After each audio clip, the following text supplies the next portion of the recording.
Terima kasih Tuhan buat kesempatan demi kesempatan kami bisa duduk di kaki Tuhan, mendengarkan isi hati-Mu. Kembali Roh Kudus berbicara kepada kami, nasihati kami, berikan kami kekuatan hari ini, berikan kami refreshing, berikan kami Tuhan kembali hari ini pemulihan. Bagi yang sakit yang datang hari ini, aku berdoa Tuhan, saat ini juga kesembuhan sudah terjadi dalam nama Yesus. Yang datang dengan berbeban berat, bahkan yang sedang mendoakan keluarga yang mungkin sedang sakit di rumah. Saat ini juga Tuhan kesembuhan dicurahkan dalam nama Yesus. Ada kuasa di dalam hadirat-Mu, ada kuasa di dalam naungan kuasa-Mu yang dahsyat. Kami percaya, kami sudah terima. Kami sambut firman kebenaran dalam nama Yesus kami berdoa. Kita sama-sama katakan, amin, amin, amin, amin. Silakan duduk. Shalom Bapak Ibu. Oke, saya akan kasih tahu dulu karena ini banyak sekali pertanyaan yang masuk di sosial media sampai di banyak yang bertanya. Jadi gini, saya kasih tahu sejarahnya dulu. Di tahun 2020 bulan Mei itu Tuhan menyuruh saya di hati saya untuk menulis renungan harian. Jadi dari bulan Mei 2020 saya menulis renungan harian. Saya nggak tahu mungkin Bapak Ibu sudah baca secara harian, saya nggak tahu. Tapi kalau belum itu semuanya diposting secara tulisan ya. Itu ada di YouTube, Billy Lantong Official namanya begitu. Ini sejarahnya dulu. Kemudian setelah sekian tahun menulis, sampai hari ini sudah hampir 2000 renungan hariannya. Ini kalau harian berarti banyak ceritanya lah. Hari-hari yang berat itu biasanya hari Minggu. Kalau lagi pelayanan dan saya belum nulis buat besok. Nanti malam saya langsung kembali ke Jakarta, biasanya di airport lagi nunggu pesawat, saya udah mulai tulis biasanya. Karena nggak ada waktu selama jam pelayanan. Banyaklah hari-hari yang menjadi tantangan bagi saya. Jadi itu harian. Udah ditulis, tahun lalu banyak jemaat kasih tahu saya, Pak saya ini nggak suka, atau kan ada orang yang tidak, orientasinya bukan membaca gitu, lebih suka video. Saya ngomong sama tim saya bilang, guys ini kalau kita buat video nggak bisa stop loh, harian soalnya. Cuman 5 menit renungan harian, kemudian kita doa dan kita mulai hari kita setiap hari. Harus diposting, harus setiap hari diposting, itu jam 3 pagi waktu Indonesia bagian Barat, karena itu jam 5 pagi di Indonesia bagian Timur. Karena mereka bangun pagi biar mereka udah ada sarapan rohani pagi-pagi. Jadi puji Tuhan sejak awal tahun kita sudah buat bahkan videonya. Sudah hampir 100 lebih lah video, diposting tiap hari. Oke. Ini saya kasih tahu supaya kalau Bapak Ibu belum ada renungan harian silakan, dan ini karena saya dulunya waktu awal-awal tahun 2000 sebelum Covid saya banyak negor jemaat untuk jadikan sosial media tuh mimbarnya. Nah Tuhan bilang kamu juga dong partisipasi. Oke. Nah tahun lalu juga jemaat bilang gini, Pak buatin bukunya lah Pak gitu. Supaya kita punya buku pegangan 365 hari bukunya. Tebal berarti kan. Bapak Ibu buku tuh paling gak mudah. Kalau tulis renungan, kemudian video, itu tingkat kesulitannya tidak seperti buat buku. Buat buku itu panjang, prosesnya. Dari covernya, dari isinya, dari proses editing kata-katanya, proofreading itu setting segala macam. Itu lama memang. Dan itu berbulan-bulan tektok-tektokan nama saya dari tahun lalu. Ya. Nah puji Tuhan, ini saya kasih tahu supaya ini tanggung jawab saya juga kepada jemaat. Bukunya 2 minggu lagi akan selesai. Bukunya akan keluar, namanya Kingdom Daily Devotion. 365 hari renungan harian. Jadi gak ada alasan nih, saya udah kasih semuanya. Supaya kita bisa pagi-pagi punya sarapan rohani, makanan rohani bagi kehidupan kita. Nah kemudian juga banyak yang bertanya, pesannya di mana Pak? Udah pasti nanti akan terjual di toko buku Immanuel. Dan kalau Bapak Ibu mau di bio saya di Instagram atau di TikTok itu di bagian atas sudah ada linknya, tinggal diklik di situ ada order form untuk pre-order. Jadi silahkan kalau mau di situ nanti akan dikontak sama tim saya, nanti akan akan dikirim bukunya. Jadi itu saya cuma mau kasih tahu itu karena banyak sekali pertanyaan yang saya bilang saya harus kasih tahu di mimbar supaya banyak juga jemaat yang kasih tahu, dan paling banyak memang jemaat Nginden yang masuk, dan tim saya bilang Pak ini paling banyak jemaat dari Nginden yang bertanya gitu ya. Jadi saya kasih tahu supaya Bapak Ibu mengerti. Oke. Firman saya bukan itu. Oke, kita baca sama-sama. 2 Samuel 5 ayat 17 sampai 19. Oke. 2 Samuel 5 ayat 17 sampai 19. Begini. Firman Tuhan hari ini berjudul terobosan. Terobosan itu banyak sekali disalah artikan karena kita berdoa buat terobosan. Kita berdoa buat terobosan, Tetapi kita nggak paham bahwa arti daripada terobosan berarti kita menerobos. Banyak orang berdoa untuk terobosan tapi dia bilang, Tuhan bawa saya ke jalan sana, Tuhan aja yang terobos, saya nggak bisa lah. Ya, Tuhan itu berjalan bersama kita, dia tidak pernah sedetik pun tinggalkan kita, dan seringkali memang dia bawa kita menerobos masalah bersama-sama dengan dia. Jelas yang berperang, yang berperkara itu Tuhan, bukan kita. Kita diminta sama Tuhan untuk tenang, untuk ada di dalam naungan damai sejahtera, rest in Him, masuk dalam perhentian dia, Ibrani katakan. Nah, 2 Samuel 5 ayat 17 sampai 19, ini sampai 20 maksud saya. Ini adalah sebuah kisah yang dahsyat ya. Dikatakan begini, ketika didengar orang Filistin bahwa Daud telah diurapi menjadi raja atas Israel, maka majulah semua orang Filistin untuk menangkap Daud. Oke, untuk menangkap Daud. Tetapi Daud mendengar hal itu, lalu ia pergi ke kubu pertahanan. Setiap kali kita menerima Yesus sebagai juru selamat, siap-siap kita pasti akan menjadi sasaran daripada iblis. Setiap hari. Dia akan terus bombardir kita, dan sasaran dia karena dia cuma punya satu akses ke dalam hidup manusia, itu hanya ke dalam pikiran. That's it. Jadi itu yang akan diserang tiap hari. Itu kita akan dituduh, dan bahkan selalu, perhatikan ini baik-baik, dia akan selalu meminimaliskan dosa. Seolah-olah dosa kelihatannya kecil dan gak berbahaya gitu loh. Dia akan minimalis dosa, tetapi setelah kita jatuh dalam dosa, dia akan memaksimalkan tuduhan. Itu selalu begitu. Jadi hati-hati dengan siasat dia. Makanya saya selalu katakan, ini yang saya katakan tadi, kalau kita kasih makan makanan rohani buat roh dan jiwa kita, dengan firman kebenaran, kita akan menjadi orang yang sangat-sangat teguh di dalam iman kita. Karena apapun yang kita makan, itu akan menentukan kita sehat atau tidak. Sama seperti makanan jasmani itu. Kalau kita nggak jaga makan, tubuh kita akan sakit, tubuh kita akan nanti penuh dengan darahnya, dengan kolesterol dan lain sebagainya. Tetapi kalau kita makan makanan sehat, high protein misalnya dan lain sebagainya, banyak sayur, kita juga akan menikmati tubuh yang sehat. Biasanya kan begitu. Nah, di dalam roh dan jiwa juga gitu, ada makanan rohani. Makanan rohani, kalau kita nggak makan makanan rohani, bahayanya luar biasa. Akhirnya roh dan jiwa kita nggak pernah sehat. Ya, jadi hati-hati dengan hal itu. Nah, kemudian dikatakan ketika dia dikepung sama orang Filistin, Daud mendengar hal itu, lalu ia pergi ke kubu pertahanan. Selalu lari ke kubu pertahanan. Ingat, tidak bisa pakai kekuatan sendiri. Kubu pertahanan kita hanya ada di dalam naungan daripada firman kebenaran. Ketika orang Filistin ayat 18 datang dan memencar di lembah Refaim, ini adalah arti daripada mereka itu mengepung. Kita juga begitu, kita tinggal di dalam dunia yang penuh dengan kegelapan, kita dikepung sama kegelapan dunia. Udah pasti begitu, kemanapun kita pergi. Karena yang ditebus manusianya, dunianya kan gak ditebus. Jadi penuh dengan kegelapan, penuh dengan kecelakaan, dengan bencana, dengan sakit penyakit dan lain sebagainya. Penuh dengan masalah gitu ya, kebencian, peperangan yang gak pernah ada habisnya. Itu sekeliling kita. Jadi sama seperti ini.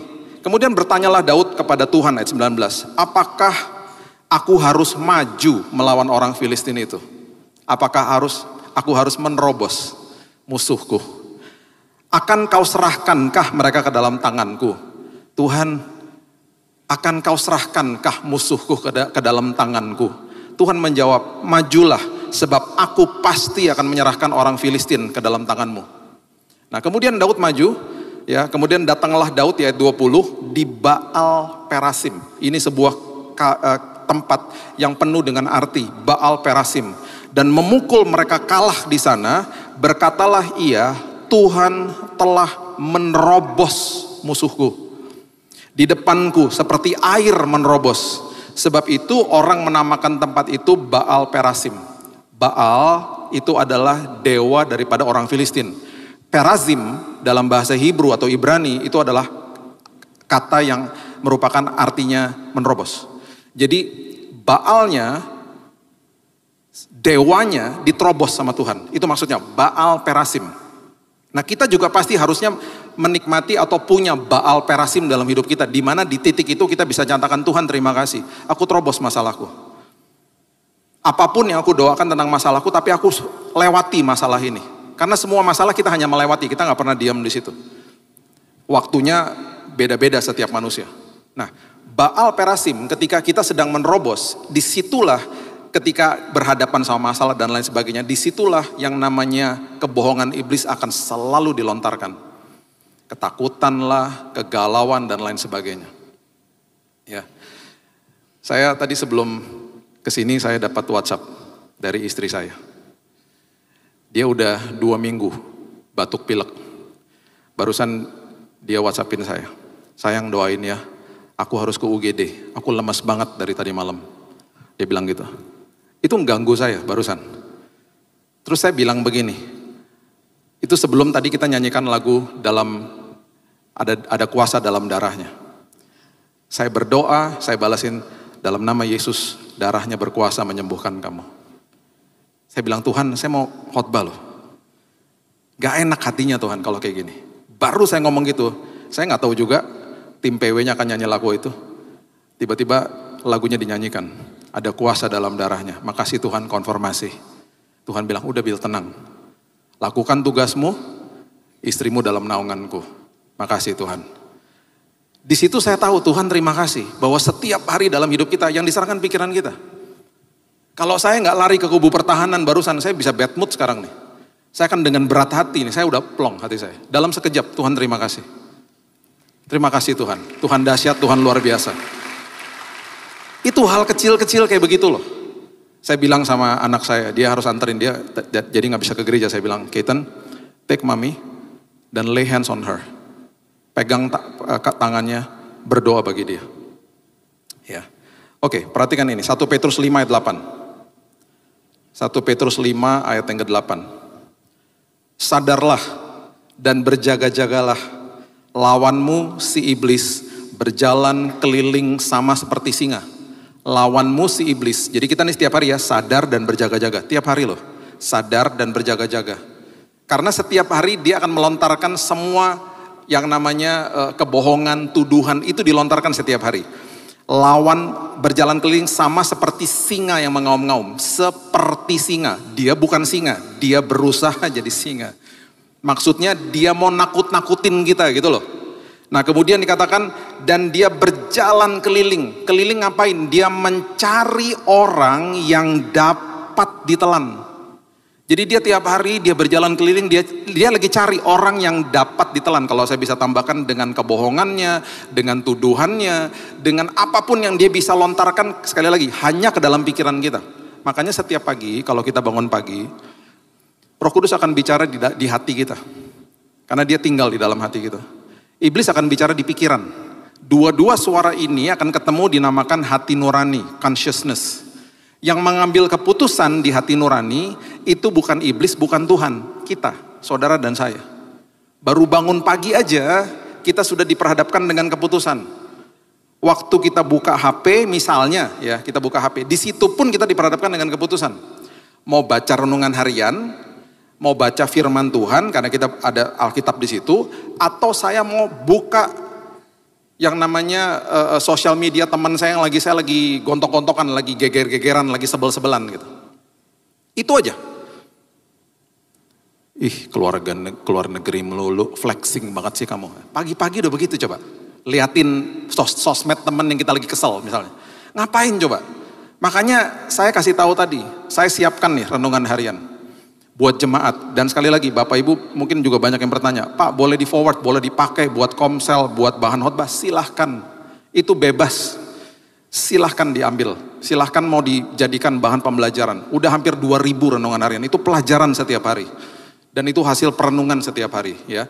Nah dia cari nih orang yang dapat ditelan dengan kebohongannya. Berarti kan ada orang yang gak dapat ditelan sama kebohongannya. Siapa? Jemaat Nginden dan saya, amin. Kenapa?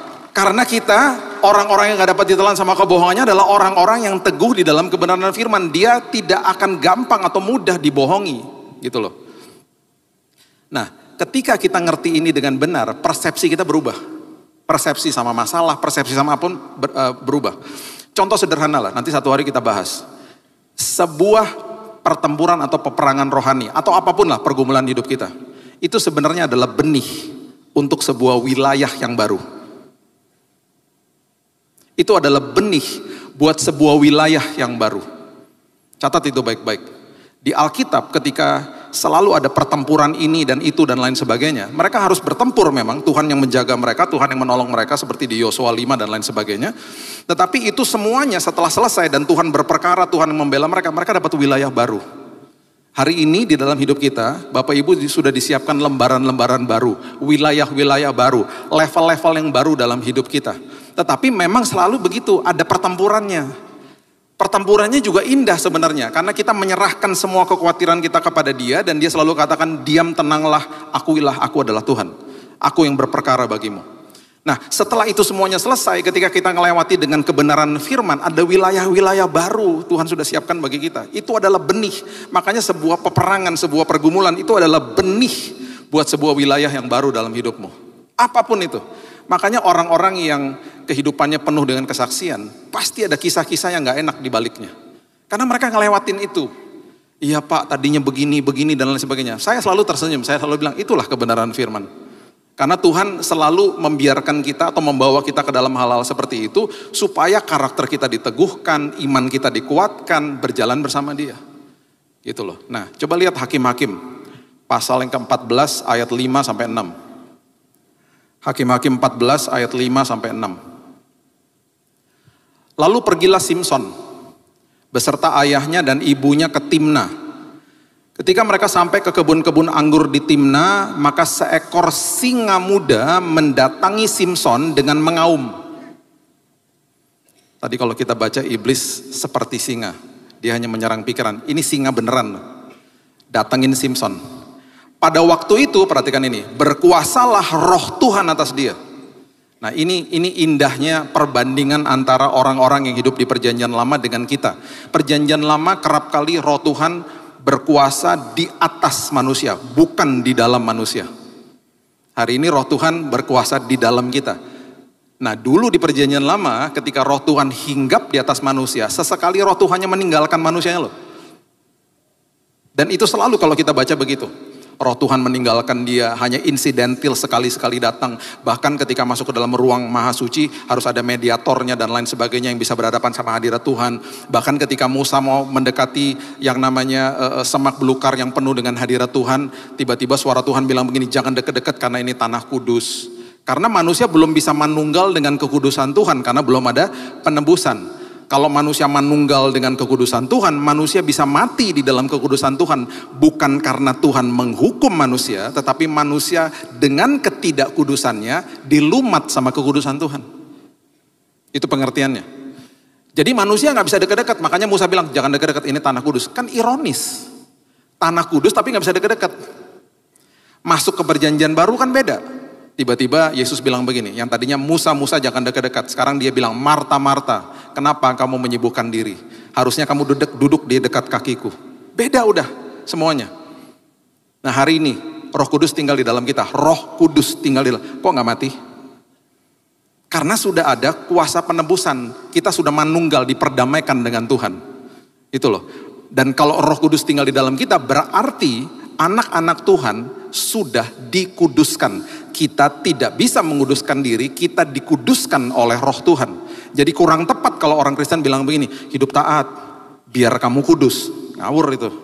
Hidup taat karena kamu sudah dikuduskan. Itu pengertiannya. Karena Roh Kudus tinggal di dalam sini. Dan Roh Kudus tidak akan tinggalkan orang percaya. Kita bisa mendukakan hati dia ketika kita terus hidup dalam dosa, tetapi dia gak pernah ninggalin kita. Kita akan kehilangan benefitnya. Kita akan kehilangan keuntungan, kehebatan, kuasa dia, kita kehilangan itu akhirnya. Tetapi dia gak pernah tinggalin orang-orang percaya. Dia selalu ada di dalam sini. Karena itu janji Tuhan, udah terlalu banyak lah ayatnya. Saya gak punya waktu untuk bahas itu. Satu hari mungkin kita bisa bahas dengan detail. Prinsip daripada ketika manusia dibenarkan sama Tuhan, justified. Ketika engkau terima Yesus, arti justification, justified, dibenarkan itu luar biasa dahsyatnya. Oke? Nah, berkuasalah roh Tuhan atas dia. Sekali lagi, di perjanjian baru nggak ada kayak begitu. Di perjanjian baru berkuasalah roh Tuhan di dalam manusia dan tidak pernah ditinggalkan. Perhatikan ini. Sehingga singa itu dicabiknya seperti orang mencabik anak kambing. Ketika roh Tuhan ada di dalam manusia, di dalam Simson. Singa di mata jasmani, di dalam mata rohani, kambing. Dicabik seperti kambing. Makanya ada orang-orang yang bisa melihat hal yang sama tetapi persepsinya berbeda. Siapa? 12 pengintai toh. Mereka pergi ke tanah perjanjian, yang 10-nya balik bilang begini, bos, besar banget raksasanya bos. Gak mungkin lah masuk ke sana bos gitu. 12 lihat hal yang sama. Yang 10 lihat kebesaran masalahnya, yang 2 balik lihat begini. Betul bos, memang mereka besar, tapi Tuhan kita lebih besar bos. Yang 12-12-nya lihat dengan mata jasmani, tetapi yang 10 mata rohani gak pernah terbuka. Yang 2 melihat dengan mata rohani, Tuhan kita lebih besar. Makanya nama 10 pengintai yang ditulis di bilangan 13 seperti Safat, Yigal, Palti, Nafbi, Gadi, gak pernah kita dengar. Karena mereka bukan pahlawan iman. Tapi Yosua dan Kaleb kita dokumentasikan toh namanya, kita masih berikan kepada anak-anak kita. Kenapa? Pahlawan iman. Satu hari saya sedang berkhotbah begini, teman saya datang ke saya ngomong gini, Bill, itu nama-nama 10 pengintai, aku punya teman namanya itu loh Bill. Yang benar, iya. Itu kemarin pas mereka dengar keluarganya, itu orang tuanya nyesel Bill kasih nama itu. Anaknya udah besar Bill. Terus kenapa dikasih nama itu? Dia main comot-comot aja nama dari Alkitab. Dia pikir nama dari Alkitab itu berarti bagus-bagus semua. Enak aja. Masa kamu mau kasih nama anak kamu Agag? Agag itu Raja Amalek misalnya. Namanya siapa? Agag. Kan nama Alkitab Pak. Gak semua nama di Alkitab itu pantas diberikan kepada anak kita. Dia baru sadar ternyata dia 10 pengintai. Nama 10 pengintai dan gak boleh masuk tanah perjanjian lagi. Jadi mereka lagi proses mau ganti namanya katanya. Gak semua nama di Alkitab itu pantas untuk diberikan kepada keturunan kita. Nah contohnya ini. Ya, contohnya ini. Nah itu sebabnya ketika kita mengerti ini dengan benar. Jadi gini, prinsipnya gini. Ketika kita bicara soal terobosan. Ada 3 jalan yang kita enggan atau kita gak mau terobos. Karena gak enak. Pertama, jalan yang sempit. Yang kedua, yang kerap kali kita mau lakukan tetapi kita aduh gak pengen deh, jalan yang asing yang gak pernah kita lewati. Aduh bener gak sih ini? Yang ketiga, jalan yang gelap. Siapa mau masuk dalam jalan gelap?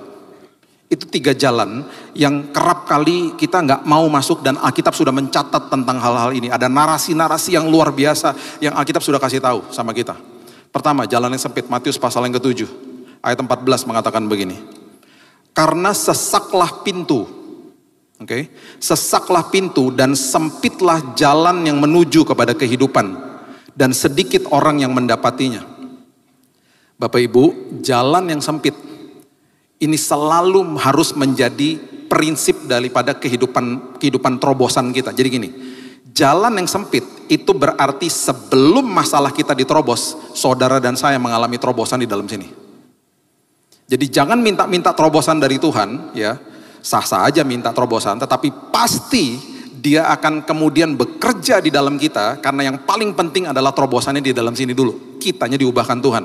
Sekarang analoginya begini, jalan yang sempit, siapa yang mau masuk situ? Paling gak suka kita masuk jalan sempit misalnya, contoh. Beberapa kali di kota Jakarta ini, karena kalau rush hour dan lain sebagainya, Jakarta tuh gini lah, pokoknya salah-salah dikit aja ya, pas orang lagi pulang kantor itu.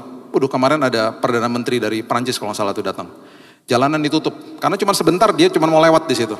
Salahnya di jam bubaran kantor, rush hour, jam-jam 4:05 sore ya. Itu macet sampai 3 jam. 3 jam. Ada orang yang pulang ke rumahnya di busway, di bus 5 jam. 5 jam baru pulang. Karena begitu, jadi sangat-sangat sensitif. Nah biasanya kalau udah mau macet ya, kalau saya misalnya buka Google Map, ada pelayanan sore misalnya, itu sensitif banget. Nah biasanya saya ini suka diarahkan ke jalan-jalan kecil memang. Lebih ya bisa mempersingkat waktu sedikit lah katanya. Di jalan yang sempit Bapak Ibu, yang pertama saya gak bisa ngebut. Ngebut nabrak ayam, nabrak anak kecil, nabrak gerobak, nabrak motor, gak bisa. Di dalam jalan yang sempit saya harus menguasai diri saya untuk betul-betul sabar, betul gak? Di dalam jalan yang sempit saya juga harus menguasai diri saya untuk hati-hati. Itu jalan sempit. Di dalam jalan yang sempit kerap kali kita akhirnya mau gak mau belajar ngalah. Papasan nih sama mobil di depan, spion ditekuk misalnya. Kadang-kadang kita bilang gini sama pengendara di depan, mas maju duluan mas, biar saya juga bisa lewat. Saling mendahulukan kepentingan orang lain, supaya semuanya bisa lancar, betul gak? Jalan yang cepat gak ada begitu. Itu jalan sempit tuh. Terus di jalan-jalan yang sempit, kita juga diajarkan apa? Gak membanding-bandingkan diri dengan orang lain. Contohnya gini, saya udah hampir di ujung, kira-kira 100 meter lagi. Saya lihat di depan saya ada jalan raya. Itu mobil kencang banget, cet gitu. Dalam hati saya, jalan raya, lancar di depan. Pengen buru-buru ke depan toh. Dibanding-bandingkan dengan orang-orang yang hidupnya sepertinya lancar-lancar aja. Saya gak bisa maju, karena ada motor parkir agak ke tengah, orangnya lagi di dalam rumah, harus dipanggil. Macet di situ. Kesel gak? Kesel. Sampai saya pernah mikir gini, kalau saya gak lihat jalan cepat itu, mungkin saya gak apa-apa loh. Cuman karena dibentur-benturkan dengan, aduh bentar lagi nih. Jalan raya nih. Aduh kenapa sih nih? Tiba-tiba kayak begitu, belajar sabar lagi toh. Itu jalan sempit. Di dalam jalan yang sempit, terobosan terjadi di sini. Kita belajar sabar, belajar mengedepankan kepentingan orang lain, belajar ngantri, belajar hati-hati, belajar gak banding-bandingkan diri dengan orang lain. Orang Indonesia ya, memang budaya ngantrinya tuh harus diingatkan terus-terusan. Misalnya lift kebuka, pasti gubrak-gubrakan depan lift. Nggak nyadar bahwa yang dari dalam harus keluar dulu, betul kan? Itu orang Indonesia, kecuali jemaat Nginden ya. Contoh lagi nih, saya tiap bulan pasti naik pesawat. Saya suka heran ngeliatin orang begini. Saya kan selalu duduk di ekonomi lah, di belakang. Nah, ketika kita mau keluar dari barisnya kita, ya kan? Kan setiap orang keluar biasanya ngambil koper di atas, ya kan? Harusnya ya, saya percaya semua begitu ya. Yang di belakangnya mempersilahkan dia keluar duluan. Ayo Pak keluar duluan, ambil kopernya saya tungguin. Ini enggak, seruduk-serudukan gitu. Jadi akhirnya mau keluar nggak bisa. Saya pernah ya, satu hari saya ngeliat nih ibu nggak bisa keluar karena orang terus jalan. Saya berhenti, Bu silakan Bu. Saya diseruduk dari belakang. Puji Tuhan badan saya kuat. Saya taruh kaki ke belakang begini, saya balik ke belakang, saya bilang, Mas sabar ya Mas. Gitu. Saya suruh dia keluar dengan keluarganya. Dia ambil ibu-ibu kan suka lama ngambilnya. Kalau bisa tolongin. Dia keluar duluan, semuanya beres, udah clear, baru kita jalan. Karena itu bangkunya dia berhak keluar duluan. Itu hal kecil loh.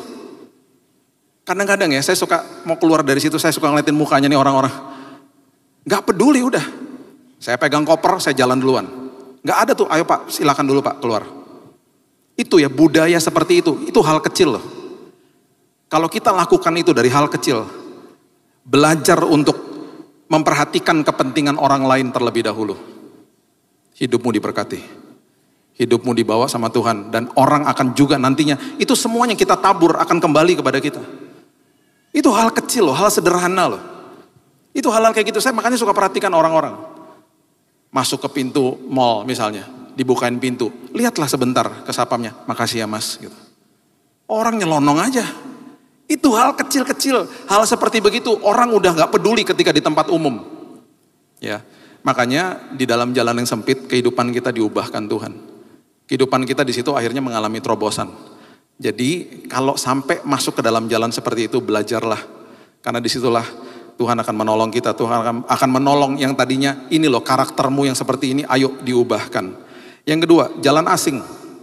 Firman Tuhan katakan begini, Kejadian pasal yang ke-26 ayatnya yang pertama sampai ketiga mengatakan begini. Kejadian 26 ayat 1. Maka timbullah kelaparan di negeri itu. Ini bukan kelaparan yang pertama yang telah terjadi dalam zaman Abraham. Sebab itu Ishak pergi ke Gerar kepada Abimelek, raja orang Filistin. Karena kelaparan, kekeringan, kemudian Ishak mau pergi on the way ke Mesir, dia mampir ke tanah Gerar, karena di situ ada Abimelek, teman keluarganya.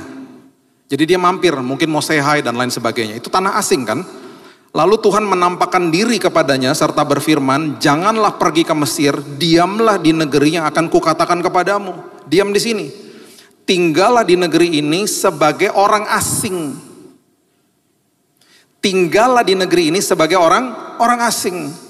Maka aku akan menyertai engkau dan memberkati engkau, sebab kepadamulah dan kepada keturunanmu akan kuberikan seluruh negeri ini, dan aku akan menepati sumpah yang telah kuikrarkan kepada Abraham ayahmu.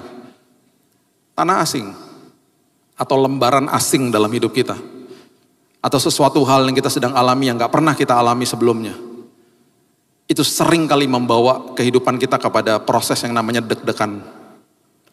Ini gimana ya? Aku gak pernah loh kesini. Aku gak pernah loh ada dalam lembaran ini. Saya gak pernah mengalami proses di mana saya dirawat di rumah sakit. Saya nyambangin teman atau keluarga teman, siapapun yang di rumah sakit, liatin orang di infus udah biasa. Datang, doain dan lain sebagainya. Saya sendiri gak pernah. Karena sepanjang umur hidup saya, sakit cuman flu-flu aja. Gak pernah yang sakit memerlukan harus dirawat. Tiba-tiba tahun 2018, waktu saya sakit kena kanker darah itu, saya kan langsung diopname di rumah sakit. Tiba-tiba sakitnya parah banget, divonis mati 3 bulan, masuk rumah sakit. Itu kan lembaran asing bagi saya. Berbaring di tempat tidur, mending infusnya di tangan, infusnya di dada sekarang. Nggak bisa Pak di tangan, karena pembuluh darah besar harus di sini, harus dibolongin 3 lubang ya Pak di sini, karena nanti waktu kemonya masuk itu berbarengan dengan yang namanya antibiotik dengan transfusi darah, dibilang gitu. Jadi selama saya sakit itu saya sudah dimasukin 80 kantong darah merah, karena kanker darah kan, darahnya habis terus, dimasukin bocornya di mulut, di gusinya keluar darah terus. Jadi kalau satu hari tiba-tiba saya bisa fasih berbahasa Jerman, ada kemungkinan darah orang Jerman masuk ke dalam tubuh saya nggak tahu ya. Setiap kantong darah saya selalu tumpangin tangan, Tuhan ini kantong darah siapa ya Tuhan, tuh tumpangin tangan Tuhan, tolong ya Tuhan. Tuhan ini darahnya, walaupun ini saya nggak tahu siapa, tapi saya percaya darah Yesus yang menyembuhkan saya. Makanya setiap hari saya perjamuan kudus. Bapak Ibu nanti perjamuan kudus ketika ambil darah Yesus bilang begini, karena itu darah yang pertama kali di dalam passing over, di dalam Paskah, itu darah anak domba dibubuhi di pintu bangsa Israel. Malaikat maut lewat. Hari ini kita merayakan anak domba Allah, darahnya anak domba Allah, darahnya Yesus. Makanya kita punya kuasa dan otoritas. Kita punya hak bisa mengatakan, Tuhan aku bubuhi darahmu di dalam kehidupanku. Bukan sekedar darahmu menyucikan, membersihkan kehidupanku dari dosa, tetapi darahmu melindungi keluargaku. Makanya ada kuasa di dalam darah Kristus. Tuhan, aku bubuhi darah ini Tuhan kepada keluargaku yang sedang sakit.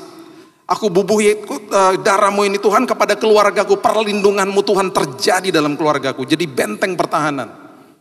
Itu artinya. Ya. Jadi waktu masuk ke dalam tempat seperti itu kan tempat asing bagi saya. Ngeliatin orang sakit kanan kiri saya. Udah gitu langsung yang istilahnya udah level tingginya lah. Maksudnya level tinggi ketakutannya gitu. Kamar dibuka, yang di depan kamar menjerit-jerit karena meninggal keluarganya. Di sebelah saya sakit kena kanker paru-paru, saya doain dia karena dia batuk gak ada berhenti-berhentinya. Selama 24 jam saya juga dengarnya sedih, Tuhan sembuhkan dia Tuhan. Tiba-tiba besok paginya suster masuk kamar saya bilang, suster saya udah gak dengar batuknya, udah mendingan ya? Enggak Pak, meninggal tadi pagi, jam 5. Saya jadi takut doain orang. Itu yang saya alami hari-hari yang gak enak, lembaran baru, lembaran asing. Tetapi Tuhan katakan begini, di dalam jalan asingmu, di dalam lembaran asing yang kau gak pernah lewati, penyertaanku gak pernah gagal.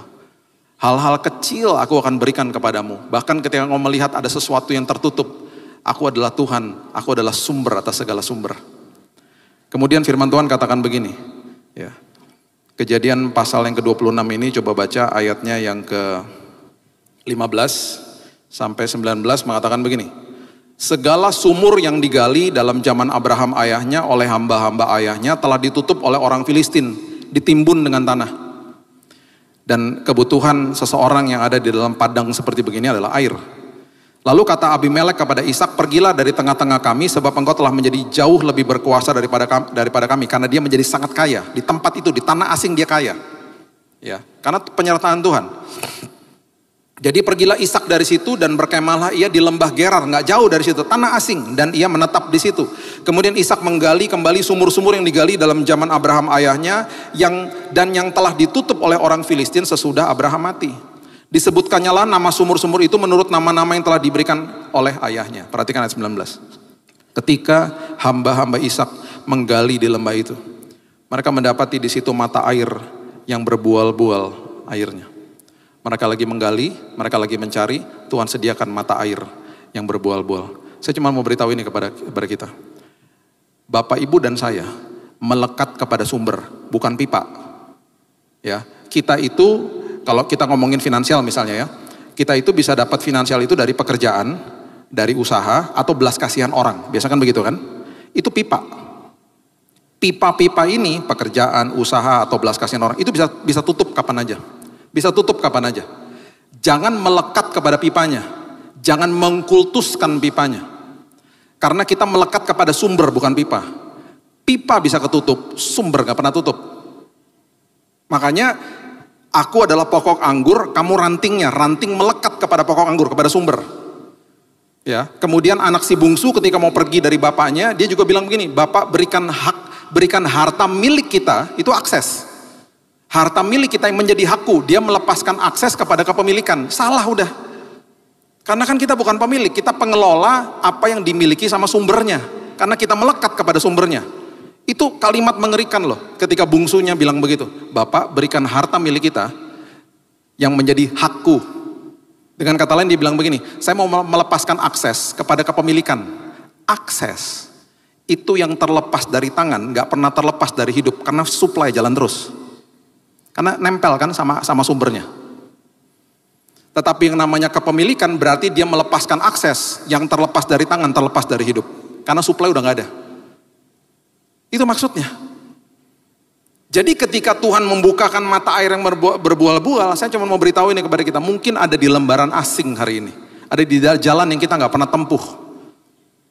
Ada orang yang tiba-tiba masuk ke dalam pengadilan. Ada orang yang tiba-tiba dituntut, ada orang yang tiba-tiba masuk ke dalam lembaran yang, wow, aku gak pernah lihat ruang sidang misalnya. Wow, aku gak pernah lihat ruang rumah sakit. Wow, tiba-tiba aku dirawat di sini. Wow, tiba-tiba aku mengalami sebuah pergumulan dalam rumah tangga. Ini hal asing, aku gak pernah lewatin sebelumnya. Jaga hatimu, karena walaupun itu jalan asing, Tuhan bisa membukakan sebuah mata air yang airnya membual-bual. Penyertaan Tuhan gak pernah gagal. Melekat kepada sumber, bukan kepada pipa. Pipa bisa tutup, sumber gak pernah tutup. Sumber akan tetap menjadi sumber. Itu sebabnya apapun yang kau lewati, Tuhan, aku lagi ngelewatin hari-hari yang gak enak karena pipanya ketutup Tuhan. Tapi aku percaya Tuhan sanggup membuka pipa-pipa yang lain. Itu Tuhan. Aku percaya Tuhan, Engkau sanggup membukakan pintu-pintu yang tadinya tertutup. Karena melekat kepada sumbernya. Kalau melekat kepada sumber, kita tenang. Jalan sempit, jalan asing, dan yang terakhir jalan yang gelap. Saya gak pernah lupa dulu ketika saya ada di vilanya om saya ketika masih kecil-kecil. Dia punya villa di daerah Cisarua di luar Jakarta. Kami keluarga besar biasanya ngumpul di situ, anak-anak masih sama sepupu-sepupu saya, kan kami keluarga besar. Itu pintu pagar kebuka, itu villanya di dalam, jadi masuk sampai ke dalam. Kalau malam itu jalanan dari pagar sampai ke villa itu gelap, gak ada lampunya. Kita suka main truth and dare sama cousins, sama sepupu saya. Ayo, siapa yang berani lari ke depan, balik lagi, dikasih uang. Kita taruhan. Saya gak pernah berani, karena gelapnya luar biasa.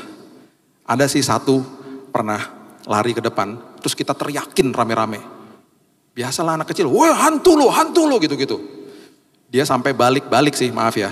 Balik sih, kita masih remaja-remaja. Itu maaf ya, itu buang air kecil di celananya. Saking ketakutan. Tapi dia gimana, dia harus balik lagi kan. Tapi karena kita kasihan, kita kasih uang. Itu jalan yang gelap. Jalan yang gelap orang pasti, duh gelap amat sih. Makanya kalau tiba-tiba PLN mati di rumah, semua pasti kan gini. Ya gitu. Mana ada bapak ibu yang begini, PLN mati. Yes, ini aku tunggu-tunggu. Akhirnya mati lampu, aku senang di dalam kegelapan. Mana ada. Dan semua kita saya jamin. Ketika tiba-tiba PLN-nya nyala, semua gimana ngomongnya? Yeay, bener gak? Mana ada pas PLN nyala? Ya, kok nyala sih? Terus kita telepon PLN, Mas jangan dinyalain dulu mas. Enak tadi gelap-gelap. Gak ada lah. Karena orang tidak suka sama kegelapan. Kenapa? Karena memang manusia diciptakan di dalam terang Tuhan, dan apalagi anak-anak Tuhan diterbitkan, aku terbitkan terangku di dalammu. Itu firman Tuhan katakan begitu. Nah, ini kisahnya. Ini yang terakhir ya. Kisah Rasul 16.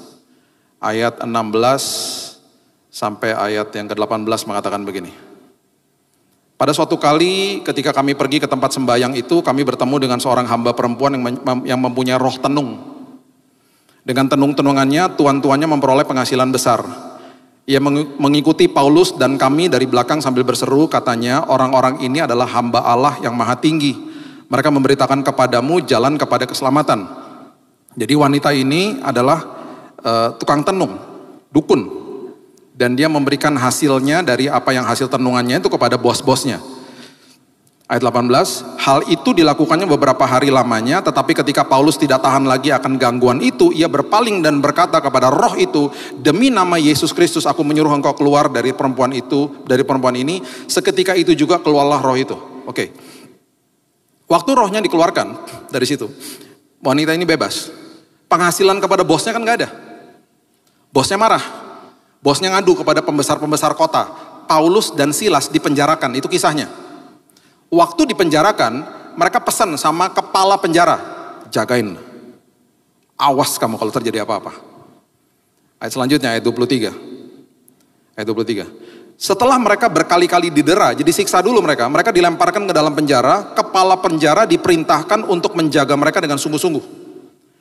Sesuai dengan perintah itu, kepala penjara memasukkan mereka ke ruang penjara yang paling tengah, dan membelenggu kaki mereka dalam pasungan yang kuat. Perhatikan kalimat penjara yang paling tengah, itu dalam bahasa Inggrisnya adalah dungeons.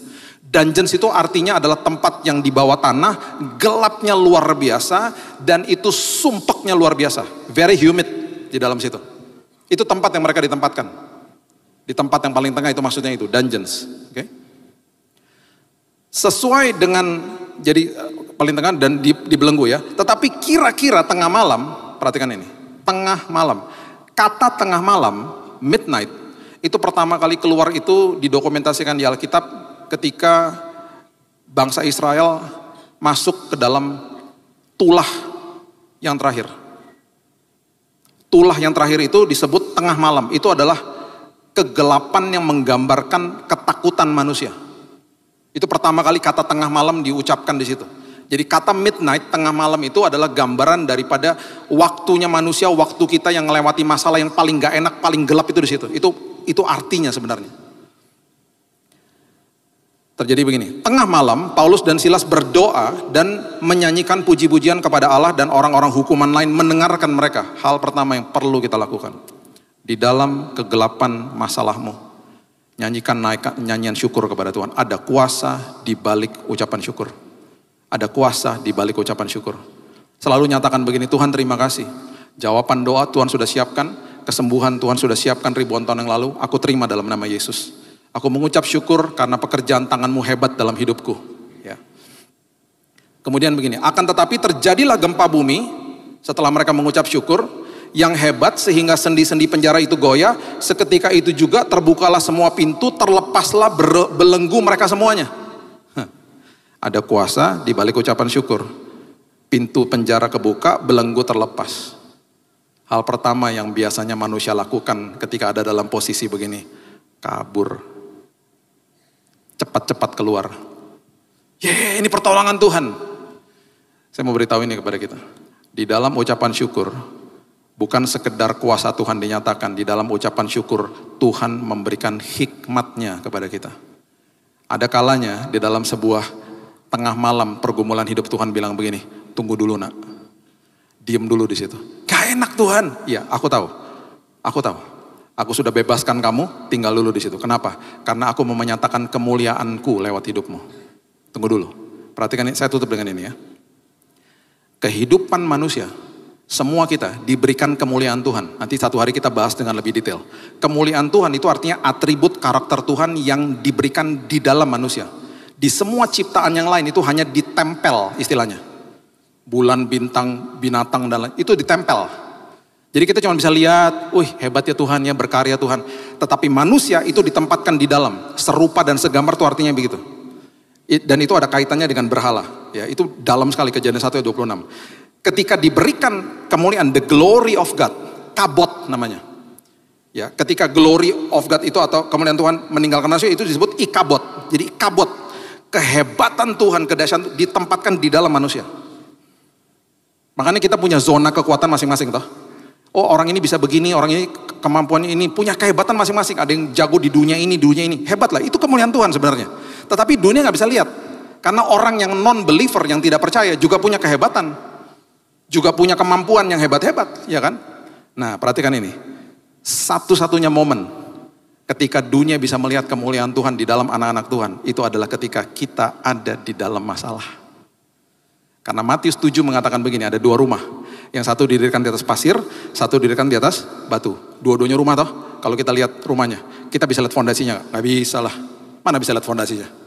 Fondasi akan terlihat ketika badai datang. Karena apa? Yang satunya hancur, yang satunya berdiri kokoh. Di situ dunia akan bertanya, siapa kamu? Kok bisa? Kok bisa? Kok kuat fondasi? Kok kuat imannya? Di situ kemuliaan Tuhan dinyatakan. Di situ dunia melihat siapa Tuhan kita. Makanya ketika masuk ke dalam masalah itu kesempatan kemuliaan Tuhan dinyatakan. Makanya di dalam prinsip ini Tuhan bilang gini, tunggu dulu. Nah, hikmat seperti begitu didapatkan dari ucapan syukur. Karena pikiran manusia mulai terbuka di dalam ucapan syukur. Dia nggak panik. Mereka tinggal di situ dan yang terjadi sangat luar biasa. Dikatakan begini. Ketika kepala penjara terjaga, ayat 27, dari tidurnya dan melihat pintu-pintu penjara terbuka, ia menghunus pedangnya hendak membunuh diri. Karena ia menyangka bahwa orang-orang hukuman itu telah melarikan diri. Dia mau bunuh diri loh. Karena dia dikasih pesan, kamu harus jagain mereka. Tapi Paulus berseru dengan suara nyaring katanya, jangan celakakan dirimu sebab kami semuanya masih ada di sini. Kami gak kabur. Terkadang Tuhan bilang, diam dulu di situ. Karena aku mau nyatakan kuasaku.